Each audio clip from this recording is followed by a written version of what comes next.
Hi, I'm Betty. Welcome to my kitchen.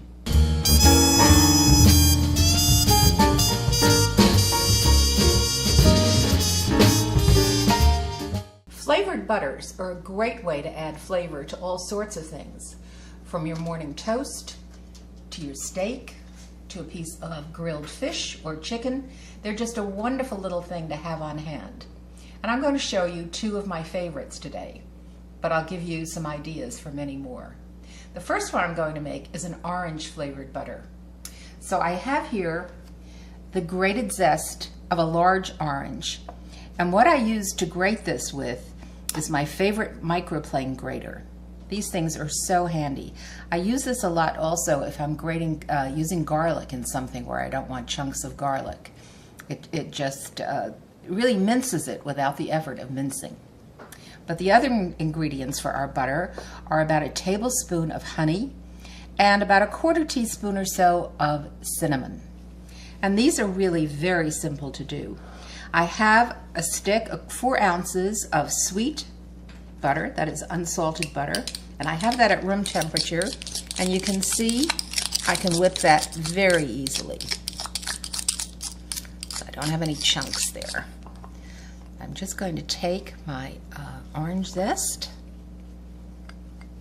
scoop that in there, and we'll sprinkle in our cinnamon, and finally add the honey. Now I will confess this is special honey that I brought back from my last trip to Scotland. It's beautiful heather honey, but any honey really will work very nicely. Just is going to give that butter a little sweetness.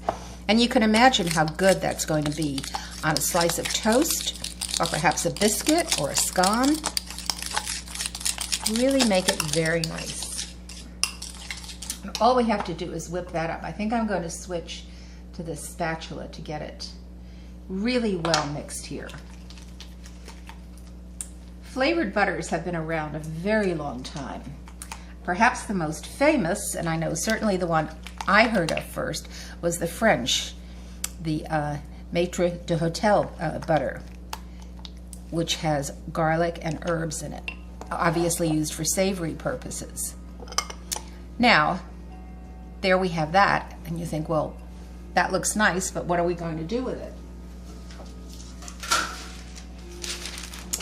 What I am going to do is scrape it out onto a piece of wax paper. Of course, if you have a fancy little bowl, if you're going to be using it fairly quickly, you could just put it out in that. I'm not going to be using this right away, so you'll see what I'm going to do is chill this and cut it into pats and freeze it. But I'll show you how to do all of that. I'm just going to spread this out a little bit. And I'm going to use my handy bench scraper. I'm going to fold this over.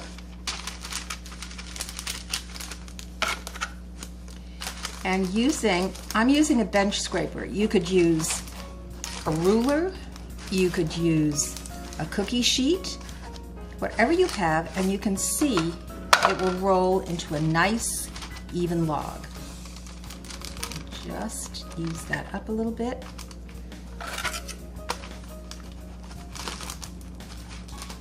And of course, the more you press, the smaller the log is going to be, and therefore the smaller your pats of butter when you cut them. Just roll this up nicely. I'm going to twist the ends and give them a good twist to make sure this is nice and compact. Now this is just going to go into the refrigerator and sit there for about a half hour or so until it's nice and solid.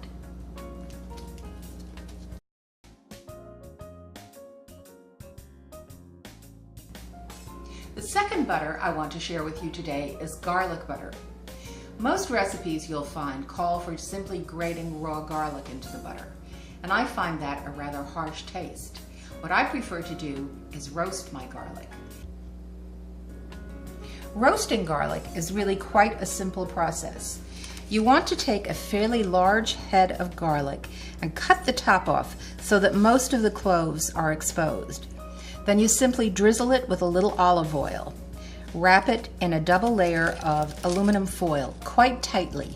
And you're going to pop that in a 350-degree oven for 45 minutes to an hour.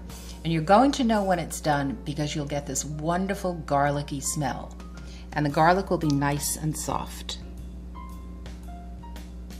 I'm only going to use one head for this butter, for 4 ounces of butter. And all you need to do is take it and squeeze it out. Of course, this is not right out of the oven. As you can imagine, it would be much too hot to handle, but just let it cool. And any extra garlic you have can be mashed up and stored in a little container, and it actually can be frozen quite well too. I like to use it also on just the mashed garlic itself mixed with a little olive oil on pizza. It is really a great flavor.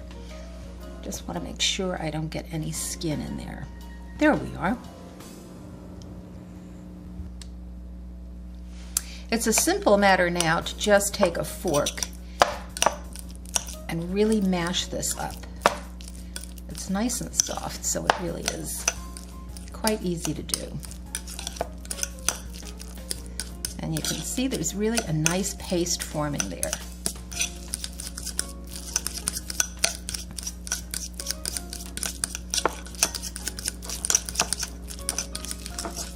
As I said, I think this gives the butter a much nicer flavor than just using raw garlic. So now I'll give my butter a stir. Again, this is unsalted butter at room temperature. And I'm going to take this mashed garlic and just scoop that in there.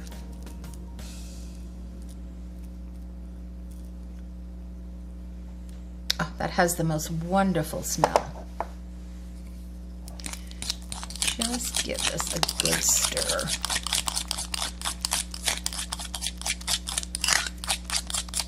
You could, if you wanted to, add some parsley to this. I prefer to add fresh parsley to whatever I'm going to put this on. As I said, it's wonderful, just a pat of this on top of a finished steak. It actually is also wonderful to put a little bit even on a finished hamburger. It's amazing how it lifts the flavor. And as you can imagine, good on a piece of grilled fish. All sorts of things. There's a little extra bit of garlic there. We'll mix that in. And I'm just going to follow the same process of scooping this out onto a piece of waxed paper.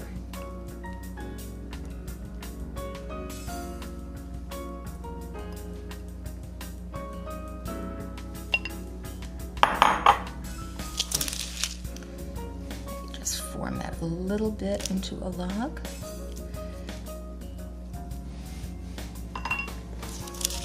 And we simply fold this over.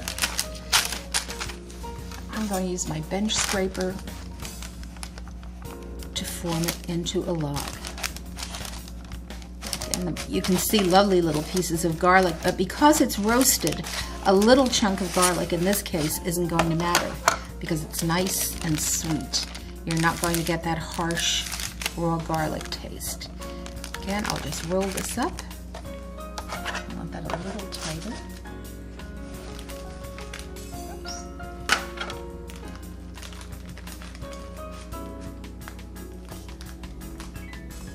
Quite soft. And again, we twist the ends to get it nice and firm. And that's all ready to pop in the refrigerator to harden up so that we can slice it. My butter has hardened enough to the consistency where I can slice it. And I have a small tray prepared with some wax paper on it. I'm simply going to cut this into slices about 1/4 inch thick or so.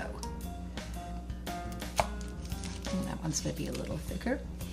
What I'm going to do after I have this all done is just pop it in the freezer until it's quite hard. And then It's going to be all ready anytime I want to pop it on a steak or a hamburger, or even on some toasted bread for instant garlic bread. It really is quite a handy thing to have. And of course, the garlic and orange that I'm showing you are only two of infinite variations on this. To the orange, you could add a 1/4 cup each of toasted nuts, your favorite nut, and a 1/4 cup of finely chopped raisins. You could also make a butter with, I'm gonna have to move these over since it's making a little more than I thought. You could do it with chives and lemon juice, or a little lemon zest rather, which would be delicious on corn on the cob. For the holidays, for turkey or chicken, you could mix in a 1/4 cup of finely chopped dried cranberries along with a tablespoon of maple syrup. Think how delicious that would be, either on your morning toast or perhaps with a biscuit to go with that chicken or turkey. And for something sweet, if you'd like it with a muffin or a scone in the morning, you can add a teaspoon of confectioner's sugar and 2 tablespoons of your favorite jam, any flavor. As you can see, this is just a beginning and you can go anywhere with this. Now once these have frozen, what I do is just remove them and pop them into a little plastic bag where they remain nicely separated, all ready for use. I hope you'll give some of these a try and enjoy them.